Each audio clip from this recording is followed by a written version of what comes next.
So ito nga mga bayan, ating alamin ang nagaganap sa Day 14 impeachment trial ni Vice President Sara Duterte at naging sentro ng pagdinig, pagtistigo ng opisyal mula sa Komisyon on Audit. Inumpirma rito ang paglalabas ng mga notice of disallowance laban sa Office of the Vice President dahil sa mga reguladad na paggamit na kanilang confidential fund mga kabayan. Ikaw mismo ang nag-draft ng notice of disallowance. Yes po. Anong basis nito? This is a direct violation po ng Joint Circular, specifically yung item 6.1.1 po.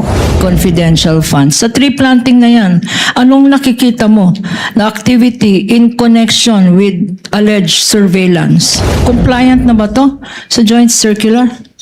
Hindi pa din po naipakita sa mga dokumentong ito yung particular accomplishment na will warrant the payment of rewards. Pag meron bang nahuli na sa mga ito, ganun po yung hinahanap namin. Ilan ang NPA o ilan ang terorista, ilan ang komunistang nahuli? Ms. Eileen, still testifying under the same oath, ma'am. Yes po, Your Honor. Attorney Lorna, you may proceed with the continuation of your direct. When you're ready.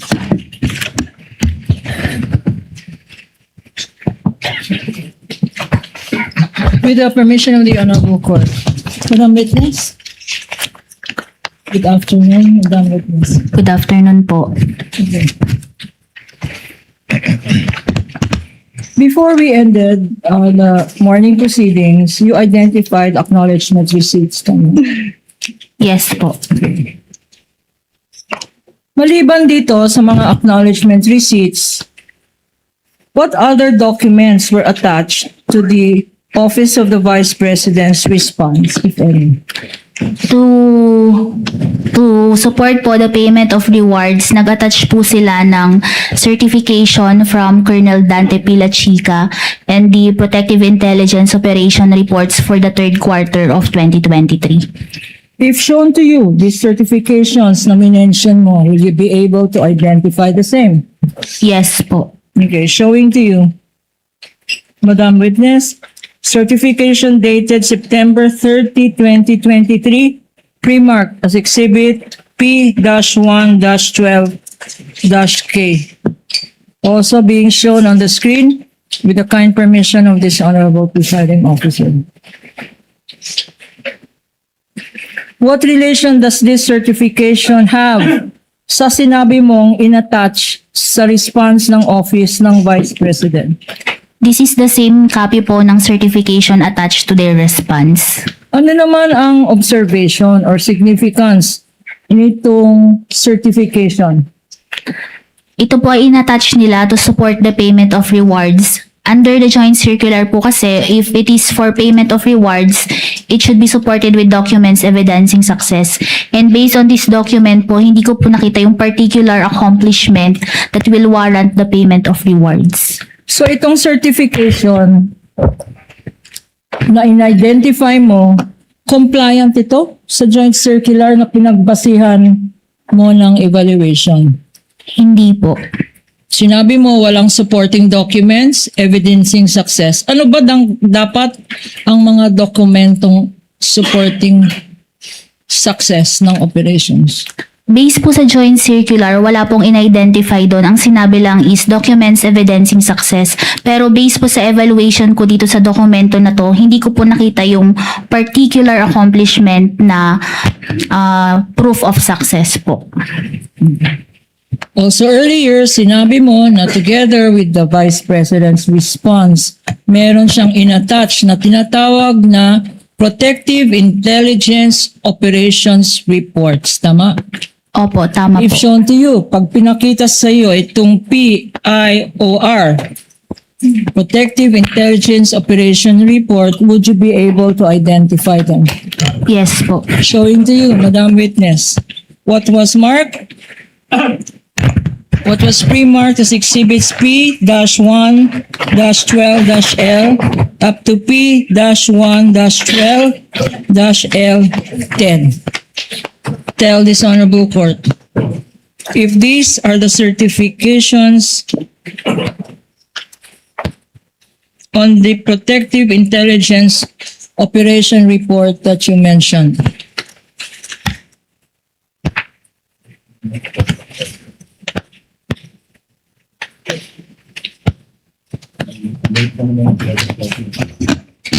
Likewise, with the permission of the presiding officer, being flashed on the screen for easy reference of the impeachment court.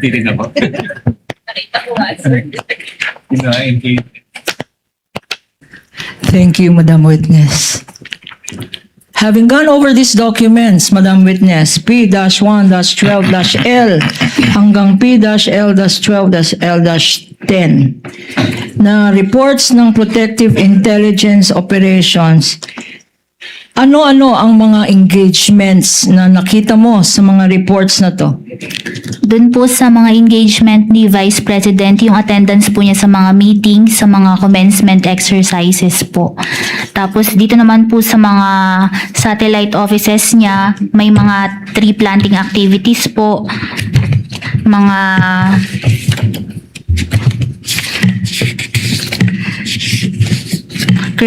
courtesy visits and coordination meetings po. And lahat po ng naging engagement nila for the third quarters of 2023. Yung mga nakalagay sa third quarter na report na sinabi mo, ganun din ang linagay sa first and second quarter na tinestify mo kanina. Yes po, may mga activities na pareho po, mga meetings, mga attendance po sa iba-ibang events. Tree planting, meetings, award ceremony, etc. Madam Witness. Opo. Okay. Sinabi mo rin kanina na hindi ito compliant sa joint circular. Dito sa mga sinabit na in-identify mo, compliant na ba to sa joint circular? Hindi pa din po naipakita sa mga dokumentong ito yung particular accomplishment na will warrant the payment of rewards.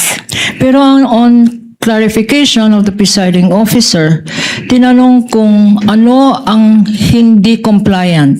Yung pagkaroon ba ng tree planting o yung sinasabi nilang activity in connection with confidential funds. Sa tree planting na yan, anong nakikita mo na activity in connection with alleged surveillance? Yun po kasing nakalagay dun sa certification, nagkakaroon po sila ng surveillance activities before yung mga activities na ito. Yes. Pero based po kasi sa evaluation ko, hindi po kasi napakita dito kung ano yung particular accomplishment that will warrant the payment of rewards.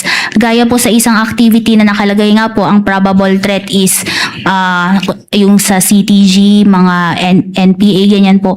Hindi po makita sa mga dokumentong ito na itong probable threats na to, ano yung naging successful result? Meron bang nahuli na sa mga ito? Ganun po yung hinahanap namin as support sa payment of rewards. Pero itong sinasabi mong evidence of success, ilan ang NPA o ilan ang terorista, ilan ang komunistang nahuli. Hindi ba yan confidential information na hindi dapat nila i-divulge, Madam Witness? Sa COA po kasi, hinihingi po namin yun para mapatunayan talaga na naging totoo yung payment of rewards. So hindi pwedeng sabihin na hindi natin pwedeng i-divulge kasi confidential yan. Kailangan pa rin under the joint circular na mapatunayan yung success ng panggastos ng confidential funds sa resulta na sinasabi ng nabawasan ng terorista, nabawasan ng insurgency. Kailangan pa rin document, Madam Witness? Yes po, para po mapatunayan yung pagbibigay ng payment of rewards. After itong Office of the Vice President's response in relation sa third quarter expenditure, February 6 to September 30, 2023, at saka sa first and second quarter, ano nangyari? What happened next after all of this response of the Office of the Vice President for the 3 quarters? During po the evaluation ng responses sa dalawang AOM, nagkaroon po ng Committee on Good Government and Public Accountability hearings po noong November 2024. At dito po nagkaroon ng statement si Ms. Gina Acosta, ang Special Disbursing Officer ng OBP, na by the directive of BP Sara, binibigay po niya ang cash advance for confidential fund kay Colonel Raymond Dante Pila Chica. Before we go into that, Your Honor, please, presiding officer, this witness alluded or has testified that there was a Committee on Good Government and Public Accountability, CGGPA hearing. Kailan to? November 2024 po. Yes, for the understanding and appreciation of this honorable court, this was subject of a motion for judicial notice of the prosecution and the transcripts of that hearing as to its actual occurrence, as to what transpired, Your Honor, have been subject of judicial notice. Your Honor, Mr. Witness, Madam Witness, sinabi mo na nag-testify si Miss Gina Acosta. Nandun ka ba sa hearing na yon? Yes po, nandun po ako sa hearing na yun. Bakit ka nandun sa hearing na yon? Kasama po ako sa resource persons from COA na umattend po doon. Nasubpina ka ba? Yes po. Bakit ka sinubpina?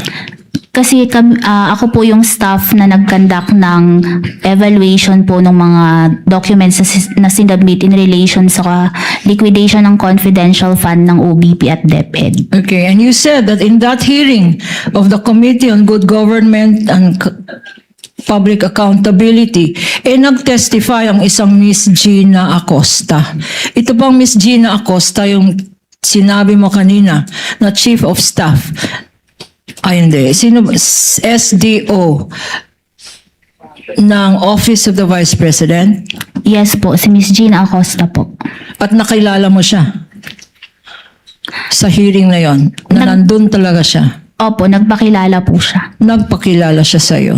Hindi po, dun sa hearing po. Sa Kaya hearing. na-identify ko po na siya po yun. And anong sinabi niya? Anong narinig mong sinabi niya sa hearing na yan? Na by the directive po of BP Sara, binibigay niya kay Colonel Raymond Dante Pila Chica, head ng Vice Presidential Security and Protection Group, yung cash advance po for confidential fund. Na sinabi kay Gina Acosta ng Vice President na ibigay niya kay isang Colonel La Chica. Sino itong Colonel La Chica? Siya po yung head ng Vice Presidential and Security Group po nung time na yun. Itong Colonel La Chica, hindi siya Senior Disbursement Officer? Hindi po siya, Special Disbursement Officer? hindi po siya ang SDO. Ano ang kinalaman ng isang head ng security sa disbursement ng confidential funds, kung alam mo? Under po kasi sa joint circular, nakalagay po doon na sa responsibility ng SDO na siya yung mag-disburse ng cash advance. And meron din pong provision under 6.1.1 na hindi under no circumstance shall cash advance for confidential fund be transferred from one accountable to another po. So, kung ano ang nakalagay sa circular na yan, 6.1.1, yun lang dapat ang officer na dapat mag-disburse ng pondo. Yes po, si SDO lang po. Paano kung ang Vice President mismo, Vice President, yung head ng agency, ang siya mismo nag-instruct kay Ma'am Gina Acosta na bigay ni Gina Acosta kanyang SDO kay Colonel La Chica. Tama ba yun sa palagay ninyo o sa evaluation ninyo, Madam Witness? Objection, Your Honor.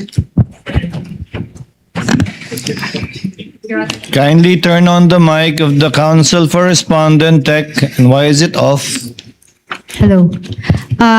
The witness is incompetent to answer that question. If she knows, counsel, witness may answer. Under If you know, Celine. If you don't, you can also say so. Okay po, thank you po, Your Honor.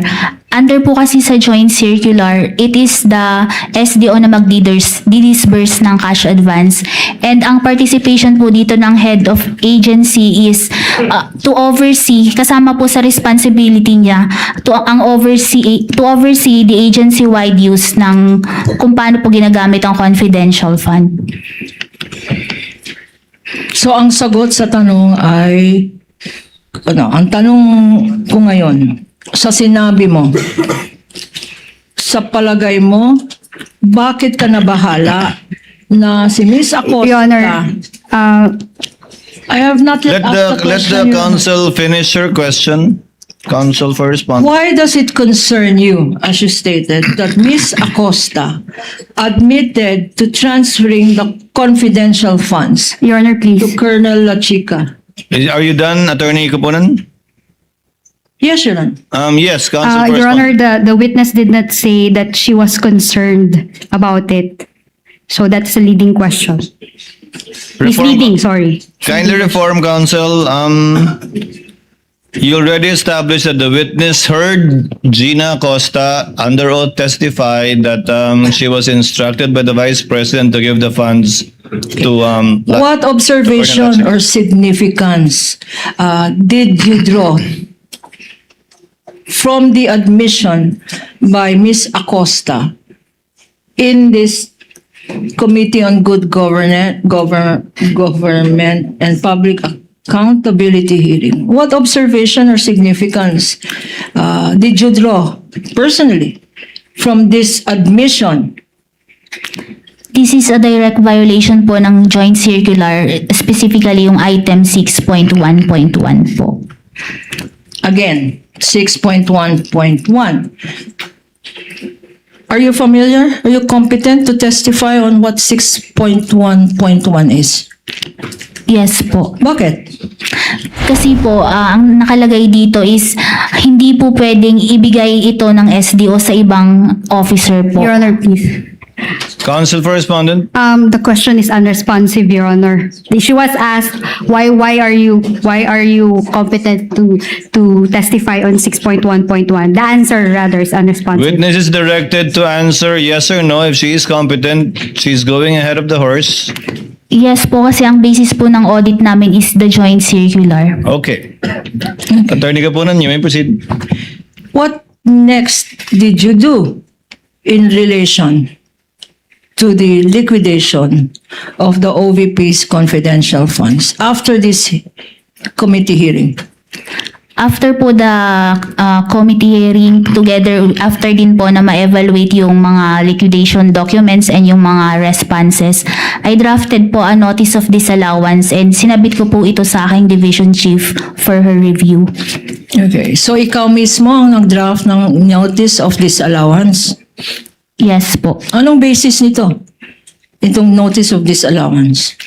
Ang una po is yung yung kanina pong nabanggit ko na yung directive ni BP Sara na ibigay ni Miss Gina Acosta yung cash advance for CF kay Colonel La Chica, which is violation of under 6.1.1 of the joint circular. And after the evaluation po nung responses, the amount of 261,300,000 was also disallowed kasi nga po yung payment of rewards amounting to 62 million were not supported with documents evidencing success. And yung purchases po nila ng supplies and provision of medical and food aid in a total amount of 199 million. Based on the acknowledgement receipts po, hindi ma-ascertain na these are for purchase of supplies. Kaya po nanghingi ako ng additional documents po. And yung pang-apat po is based sa evaluation ng mga acknowledgement receipts for the third quarter, may disbursement po doon for purchase of information na nabayaran before ma-release yung cash advance na nagkakahalaga ng 300,000 pesos. Okay, so you dahil dito sa mga reasons na yan, nag-issue ka ng notice of disallowance. If shown to you, itong notice, will you be able to identify the same? Opo.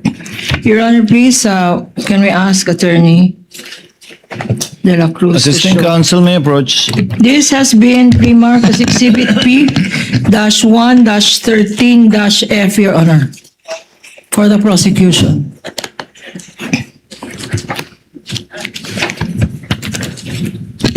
And for the record, respondents 1-9.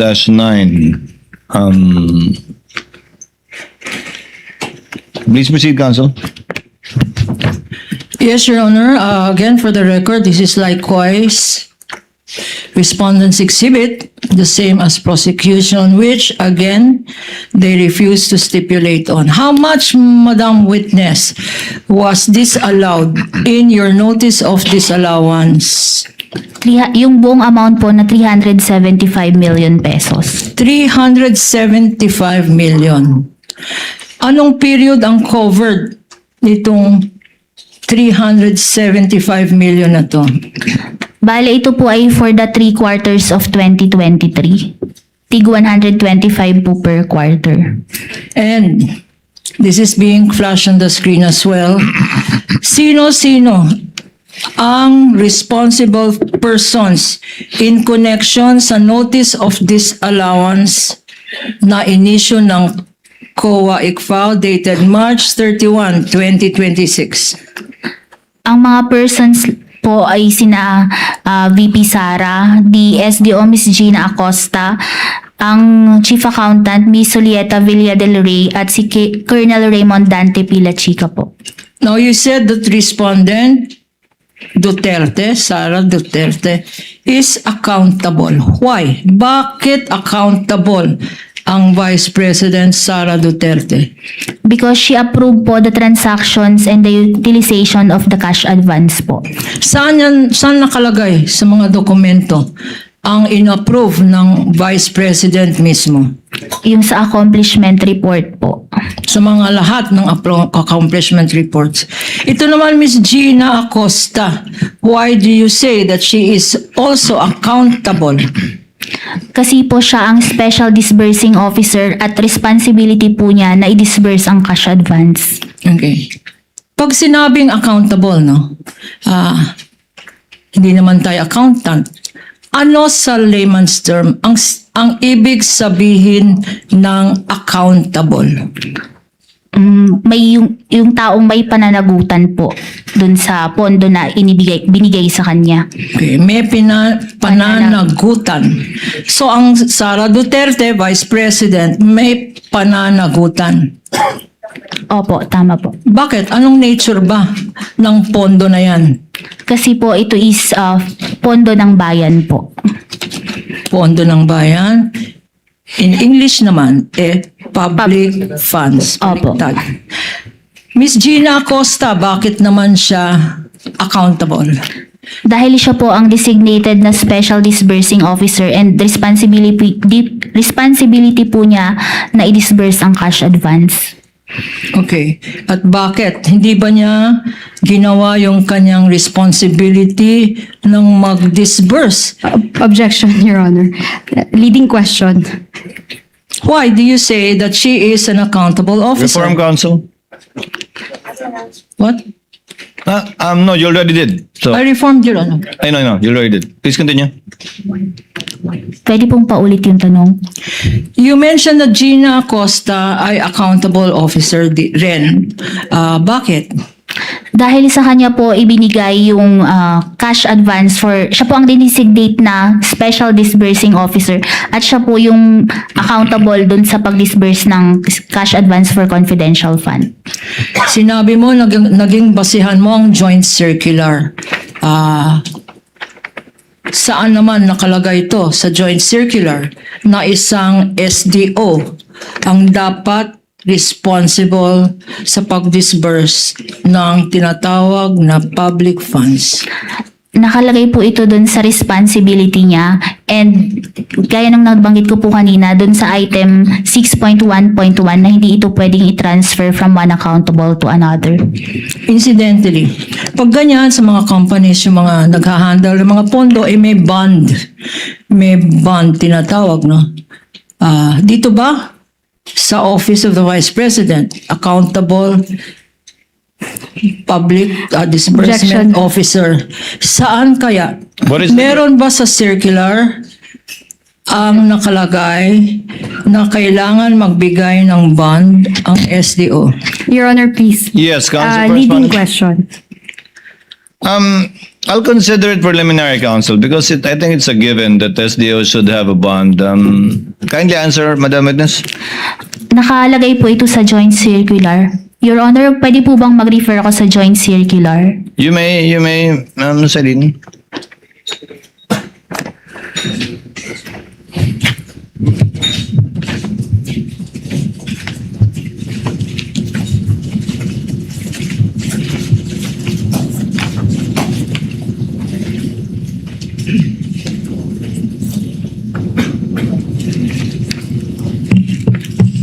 Nakalagay po ito dun sa item 6.1.2. Sabi po dito, cash advances for CFN or IF shall be drawn by duly designated and banded SDOs or head of agency for the implementation of a program, activity, and project. Yan po. That So will be yan ang... enough. May I proceed? Council may proceed. Okay. So sa binasa mo, ang SDO ay dapat magbigay ng bond. Do you have any knowledge if this Gina Acosta gave a bond pursuant to the joint circular provision that you read? Yes po, naka-attach po ito dun sa liquidation documents. Required po ito sa joint circular.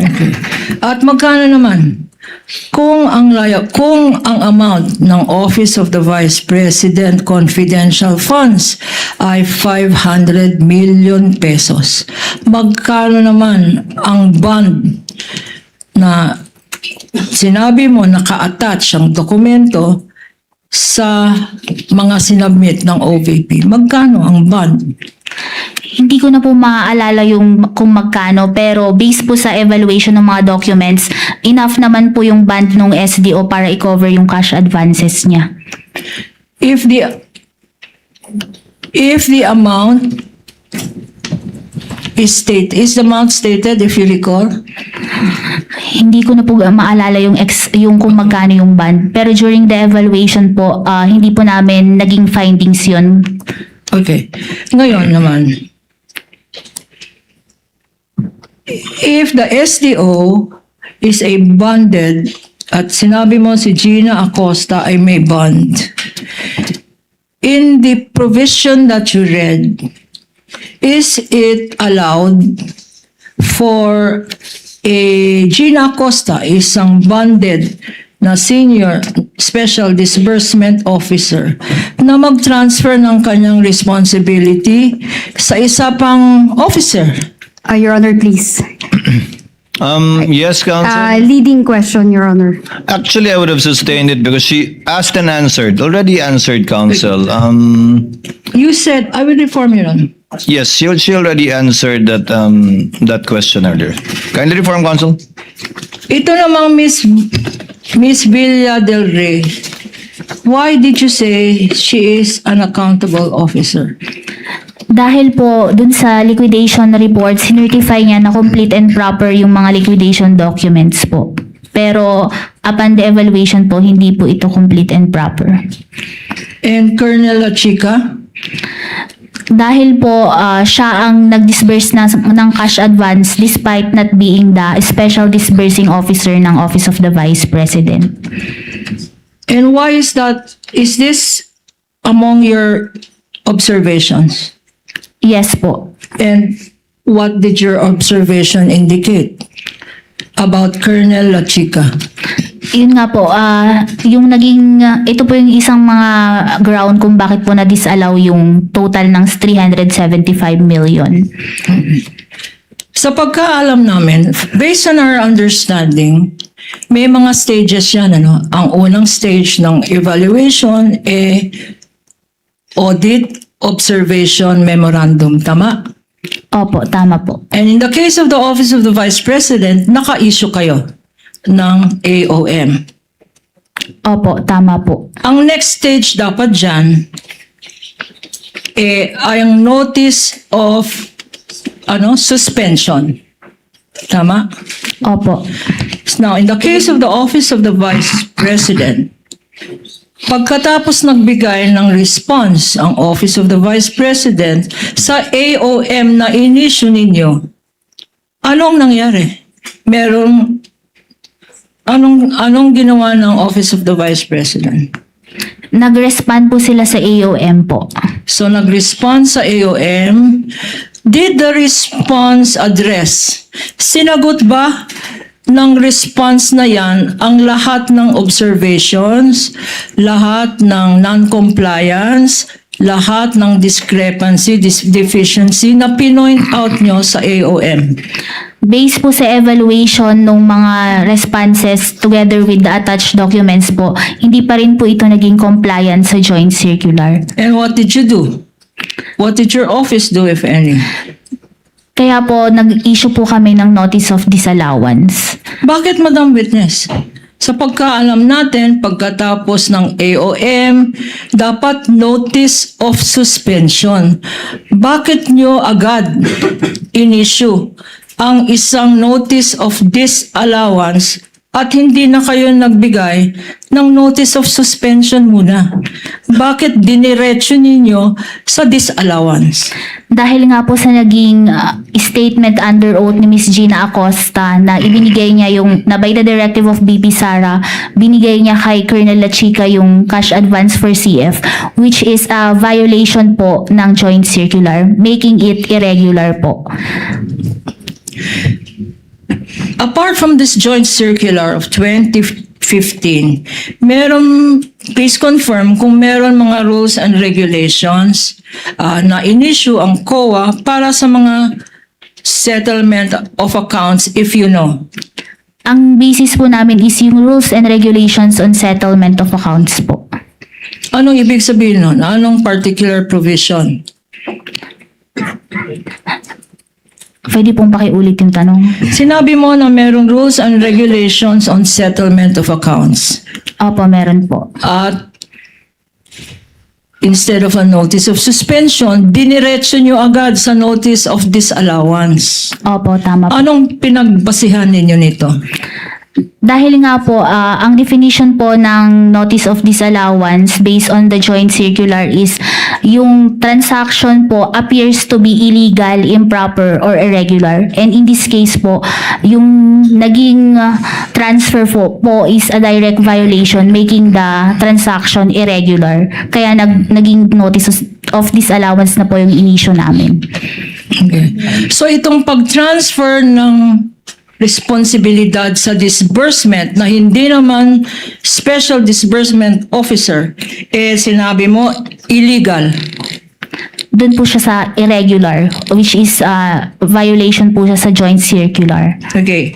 So yung joint circular nakalagay illegal, improper, at irregular. Ang sinasabi mo ay irregular. Opo, tama po. At bakit irregular ulit? Kasi po hindi siya Ask and answered, Your Honor. Ask and answered. Ask and answered, counsel. Okay. What is the status of this notice of disallowance at present, if you know? Ask and answered already, Your Honor. I don't quite remember, counsel. It was would be not okay asked to yet, repeat. Your Honor. I It would think be okay to counsel- repeat, nevertheless. Yes, Ms. Eileen. What is the status of this notice of disallowance? Nasa prescribed period pa po ang OBP para po mag-appeal sa commission proper po. Okay. With the indulgence of counsel, and what is the prescribed period to appeal before the commission? 180 days po after nila ma-receive yung notice of disallowance. 6 months. Opo. You may proceed, counsel. And to your knowledge, are they still well within this 6-month period to Ask and submit? answered already, Your Honor. Your Honor, please, this is follow up to the question of the presiding officer. What is the period? 180 days. My question is the 180 days still currently applicable? Yes po. Okay. Next Madam Witness, are you still okay? Opo. Punta naman tayo dito sa Department of Education. Before you move on, Counsel, with the indulgence of Attorney Kapunan, Ma'am Sailin, so dahil binigay di umano kay Latsika ni Gina Costa, dinisalaw niyo na lahat. Yes po, kasi direct violation po ito ng joint circular. Subalit dahil hindi yan dumaan sa notice of suspension, in-issue niyo yung notice of disallowance nang hindi binibigyan ng pagkakataon, sumagot muna o magpaliwanag ang OVP. Wala pa po sila nun. Ngayon pa lang kung sakasakali kung mag-a-appeal sila. Opo. So you have not heard the side of the Vice President or the OVP's office with respect to what you heard Gina Acosta say under oath in the House hearings. Wala pa Okay. silang response doon. Wala pa po. Wala Doon pa na rin lang kayong- po. Doon na lang po sa appeal. Doon na lamang. So in-issue nyo to nang hindi naririnig yung panig nila. Opo. You may proceed, Counsel, to the DepEd.